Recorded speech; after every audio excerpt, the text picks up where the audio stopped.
تهدید اسدالله خالد به استعفا و خشم وکلای فرا، جنگ، خشونت و افزایش حمله‌های تهاجمی طالبان بر بیشتر بخش‌های افغانستان نگرانی‌ها از دخیل شدن این کشور به جنگ‌های داخلی را بیشتر از پیش افزایش داده است.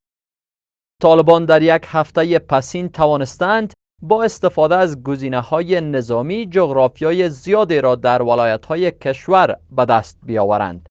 ده‌ها سرباز به این گروه تسلیم شدند و تجهیزات زیادی به اختیار گروه طالبان قرار گرفته است.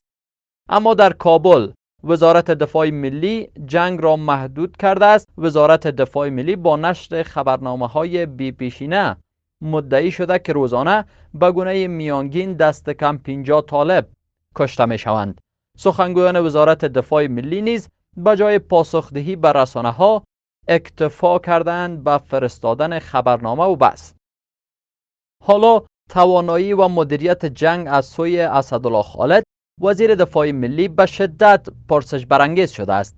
بسیاری ها به این باورند که آقای خالد با وضعیت صحی ناهنجاری که دارد ناتوان ترین مدیر در وزارت دفاع است تا جنگ کنونی را رهبری کند. انتقادها از وضعیت سطوح رهبری در وزارت دفاع ملی تا حدی در این روزها بالا گرفته است که حکومت نیز در کتمان این واقعیت‌ها ناتوان مانده است.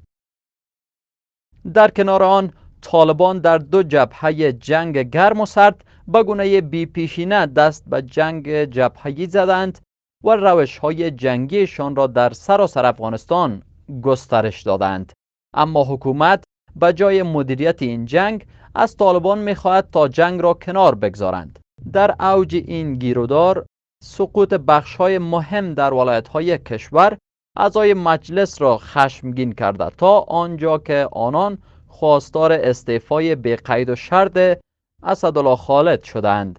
در تازه ترین مورد پیام شنیداری منسوب به همایون شهیدزاده وکیل مردم فرا در مجلس نمایندگان در شماری از شبکه‌های اجتماعی دست به دست شده که آقای شهیدزاده اسدالله خالد را مرد ناتوان و ضعیف صدا می‌زند.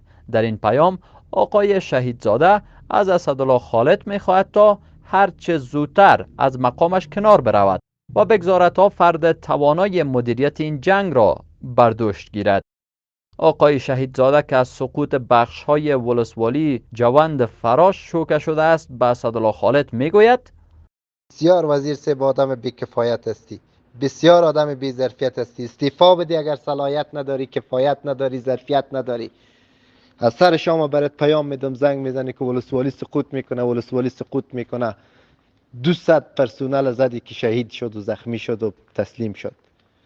صدها مهمات و دیگر تو بی‌کفایت حتی تماس جواب ندادی. استعفا بده. بی‌کفایتی چی به درد میخوره؟ بی‌کفایت که وقتی وزارت کرده نمیتونی، وقتی که صلاحیت نداری، وقتی امکانات نداری، وقتی تو را سمبولیک آوردن استعفا بدن. بشرمی وزارت رها کو. چی میکنی وزارت؟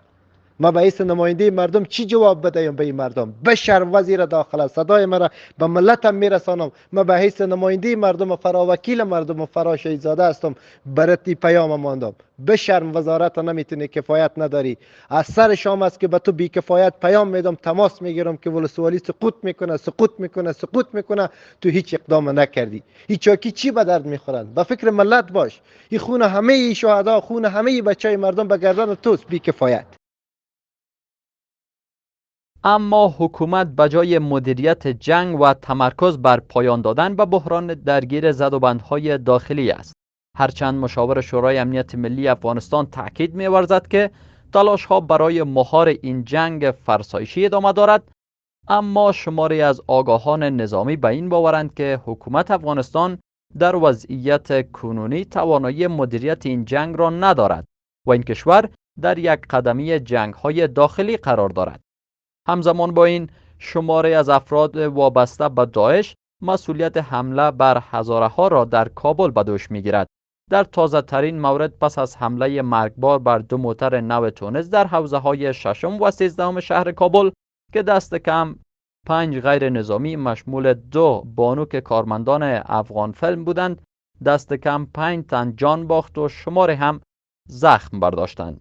پس از این رویداد گروه داعش مسئولیت آن را به دوش گرفت. در هفته‌های پسین وضعیت ناهنجار جنگی و همچنان ایجاد فاصله‌های قومی و تباری میان شهروندان کشور وحشت عجیبی را در افغانستان برپا کرده است، تا آنجا که شماری از شهروندان این وضعیت را تحمل ناپذیر دانسته و تاکید دارند که ادامه این وضعیت سبب افزایش بحران اجتماعی و اختلال‌های روانی در اجتماع گردیده است.